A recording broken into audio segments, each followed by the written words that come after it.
का था राजस्थान के अंदर, जिसने भीख नहीं मांगी कटोरा लेके, लड़ाई लड़ी।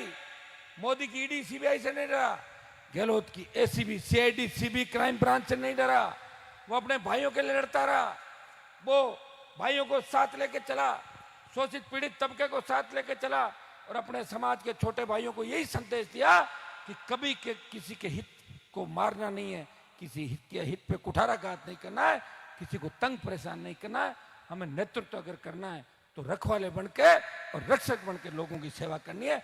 बात अगर किसी ने कही, नागौर के सांसद ने कही। और भाइयों, इसलिए जो हरा झंडा आप देख रहे हो ये आपको दिया, बोतल का चुनाव चिन्ह, स्वच्छ पारदर्शी प्रशासन हम देंगे। और ये तय है कि इस बार आप लोग अगर बेकाबू में नहीं आए कांग्रेस बीजेपी के, देखो कांग्रेस के पास बहुत साधन है। 5 साल में कांग्रेस ने जो लूट मचाई राजस्थान के अंदर, 12-13 से ज्यादा मंत्री और 40 से ज्यादा विधायकों पे रोज नया नया मुकदमा दर्ज हो रहा है। किसी पे दर्ज हो रहा है, किसी पे दर्ज होते होते बच रहा है, कोई अर्जी थाने में पड़ी है, थाने से वापस आ रही है, लेन देन की बातें चल रही। तो आप रोज पढ़ रहे हो, सुबह शाम देखते रहो। अभी चुनाव का समय, पता नहीं क्या क्या होने वाला है। कांग्रेस ने लूट खसोट करी, भारतीय जनता पार्टी बोली नहीं, बीजेपी ने लूट खसोट करी, कांग्रेस चुप थी। एक व्यक्ति लड़ रहा है, वो कह रहा है कि मैं स्वच्छ पारदर्शी प्रशासन दूंगा। कैसे दूंगा? उसके लिए मुझे एमएलए चाहिए। एमएलए कौन देगा? आप दोगे। मेड़ता तो वापस दे दोगे ना आरएलपी को? तो इंदिरा जी आज ज्यादा भावुक हो गए, तो आज ऐसा होता है कि चुनाव के समय या कोई अच्छा मौका आता है तो कहीं न कहीं अपने लोगों के बीच जब नेता आता है उसको याद आती है 5 साल में मेड़ता के अंदर विकास हुआ, जितना नागौर के अंदर, खिंवसर और नागौर क्षेत्र में, संसदीय क्षेत्र में दिल्ली का पैसा आया, उतना राजसमंद पूरे का अलग छोड़ दो, अकेला मेड़ता में दिल्ली सरकार का पैसा आ गया और सारे काम चालू करवा दिए। ये मानक जी बैठे गोटन का जो रातड़ी आसोब से होता हुआ मेड़ता का जो रोड लगेगा, बिना टोल के शानदार रोड शुरू हो गया। समय लगता है क्योंकि आजकल क्या है कि जो चोर बेईमान ठेकेदार है वो तो इस इलाके में आने से डरने लगेगा। हनुमान जी बैठे हैं, परेड कराएंगे बहुत ज्यादा, कॉपी नहीं डालते हैं, मना के कॉपी डलवानी पड़ती है कि कॉपी नहीं दे। आप तो कहते हो काम नहीं हुआ, तो कहते हैं भाई थोड़ा बहुत ठीक करके, कोपोरे साहब नहीं, शिकायतें बहुत होती हैं वहाँ, काम हम गलत नहीं करेंगे तो खाएंगे क्या? अरे इतना बिलो मत डालो भाई, 20%, 30%, 40%, तो लोग हमसे जवाब पूछेंगे। सड़क बनी महीने बाद सड़क का पता ही नहीं चला। एक सड़क देखी थी मैंने पर्वत से डेगाना के बीच, आपके भैरुंडा की सड़क, जो बरसात के अंदर बह गई सड़क, रामनिवास जी पूरी सड़क बह गई। मैंने शिकायत करी उस सड़क की, मैंने कहा मुझे इस बात की चिंता है कि सड़क बह के चली कहाँ गई, सड़क को ढूंढो एक बार, लाओ। तो पता लगा कि सड़क बनाने वाले अपने ही लोग थे, अपने मतलब किसानों के लड़के थे। मैंने उनको पकड़ा, ये क्या क्या साहब मर जाएंगे। तो मर कैसे जाओगे, तुम्हें किसी ने रोका नहीं क्या? बोले रोकते क्या साहब, जो एमएलए साहब थे उनसे बात हो गई थी हमारी, डेगाना पर्वत सर, इसलिए हमने क्या सोचा कि आप भी आ जाओगे इधर। तो मैंने कहा मैं तो कहीं भी आ सकता हूँ राजस्थान में, मेरी पार्टी है भाई, मैं एमपी हूँ। जिधर रोड पर देखूँ कब बनी, कैसे बनी, क्यों बनी रोड खराब, तो जांच आ जाती है।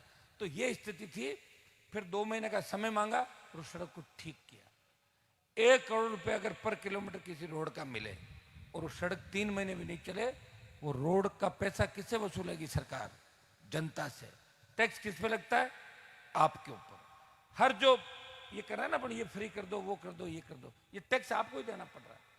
किसान का मूंग, किसान की मूंगफली अगर बाजार मंडी में जाती है, थोड़ी सी दागदार हो गई, ये तो दागदार वापस ले जाओ। ये तो मैं बैठा हूं आपके 15-20 साल से, प्रयास कर रहा हूं, कोशिश कर रहा हूं। नहीं तो जिस तरह के लुटेरे नेता है और जिस तरह का सिस्टम है, कई अधिकारी नागौर में पोस्टिंग तो करा लेते हैं, उनको बाद में पता लगता है या नागौर गलत आ गया तो हनुमान बैठा हुआ है, हमने सोचा वैसा ही नागौर होगा पहले की तरह। तो मौज मस्तियां नहीं कर पाते, और अति कोई करेगा उसको भुगतनी पड़ेगी। रिया के अंदर जब मैं मेड़ता कॉलेज में आया था, ये छोटी बहन आयुषी बैठी है, रामनिवास जी, ये सरपंच साहब बीजा थले, 50-60 लोगों ने कहा कि रिया में कॉलेज खुलवानी है। मेरी बड़ी इच्छा थी, और चूंकि प्रधान जी और हमें तो राम अवतार जी, हमें तो वो वक्त भी याद है भूमर सिंह जी डांगाबाज शिक्षा के लिए बहुत प्रयास करते थे, हम दोनों साथी थे उनके। मेड़ता में पहले लोग कॉलेज नहीं बढ़ना देना चाहते थे, लोग चाहते थे कि मेड़ता में एजुकेशन नहीं हो, शिक्षा नहीं हो, ताकि मेड़ता के लोग पढ़ लिख के आगे नहीं आए। ये सोच कैसे आई, क्या आई, आप भी जानते हो। हमारे पुराने नेताओं ने प्रयास नहीं किया और उन्होंने प्रयास करके कॉलेज को बनाया मेड़ता के अंदर। कॉलेज बनने से सोच बदली, हमारे बच्चे पढ़ने लगे, हमारी बेटियां पढ़ने लगी। लेकिन रिया क्षेत्र के अंदर जहां सबसे ज्यादा बजरी हमारी निकलती है, खेत हमारे, बजरी को बजरी माफिया ले जा रहा है, सारा का सारा पैसा लूट। उसके खिलाफ राजस्थान में किसने लड़ाई लड़ी? एक व्यक्ति ने लड़ाई लड़ी, उसको भगाया। आप आराम से काम करने लगे, इतने माँ आपस में लड़ लिए। मैं क्या करूं बताओ मुझे? अरे मैं क्या करूं?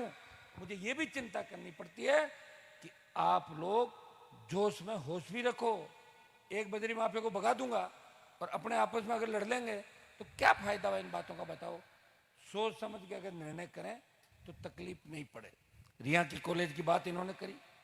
इन्होंने हमें कहा, डेगना एमएलए साहब लंबे समय से लोड़ा दे रहे हैं हमारे को कि रिया में कॉलेज में बनवा रहा हूं साहब, ये तो नहीं है। मैंने कहा बिल्कुल नहीं है, सरकार तो मेरी नहीं है, सरकार गहलोत की है। लेकिन गहलोत की सरकार में अगर मेरा कागज चला जाता है तो सरकार में बैठे लोग इस कागज पे गौर करते हैं कि हनुमान जी का कागज है, इसे ना करें हाँ करें, कहीं ना कर दें तो दिक्कत कर देगा, तो हाँ में ही फायदा है। तो मैंने कहा कि मैं रिया के कॉलेज की घोषणा कर रहा हूँ। घोषणा तो मुख्यमंत्री कर रहा है, मेरी आदत है, कर दी मैंने घोषणा। बड़ी दिक्कत हुई, कांग्रेसी पहुंच गए वहां। अरे साहब हनुमान जी ने घोषणा रोक लो एक बार इस बजट में, अगले में कर लेना। अगले में कैसे? इसमें ही करनी पड़ेगी भाई। रिया में कॉलेज खुलवाया। कॉलेज खुलवाने के बाद किसी ने कहा कि कांग्रेस के जो नेता जो एक ढाबा नहीं खुलवा सकते, वो वहां रिया के अंदर कह रहे हैं हमने खुलवा दी, हमने खुलवा दी। ये बात सही है, उनको नहीं पता कॉलेज कहाँ खुलती है। उन्होंने प्राइमरी स्कूल नहीं खुलाई कभी जीवन के अंदर, कौन से काम करते थे कि सब जानते हो आप। लेकिन ये लोकतंत्र है, इसमें कोई व्यक्ति खड़ा होकर कह सकता है कि मैंने ये काम कराया, और अच्छी बात है। मैं चाहता हूं कॉलेज खुलवाई, एक और कॉलेज खुलवाओ। पहले जब मैं आया था, मेरे और मेड़ता और मुंडवा के अंदर सबसे ज्यादा आपसी झगड़े होते थे।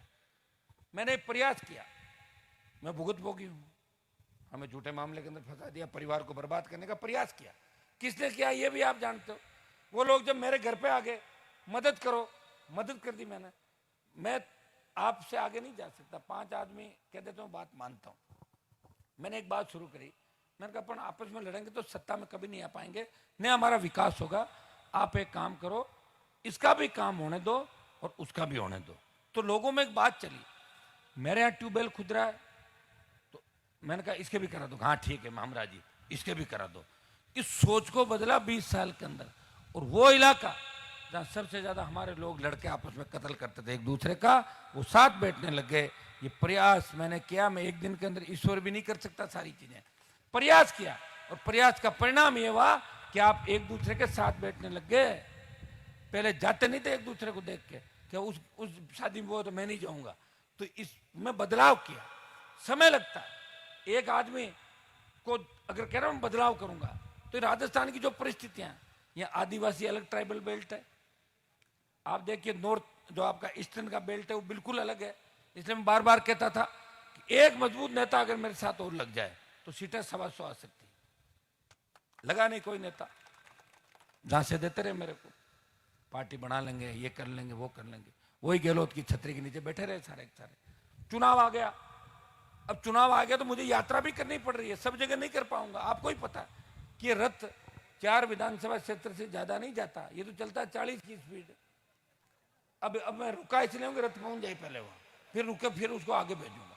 तो 3-4 कॉन्स्टिट्यूंसी होती है, शाम हो जाएगी, 29 तारीख आ जाएगी, 30 तारीख से फार्म भरे जाएंगे।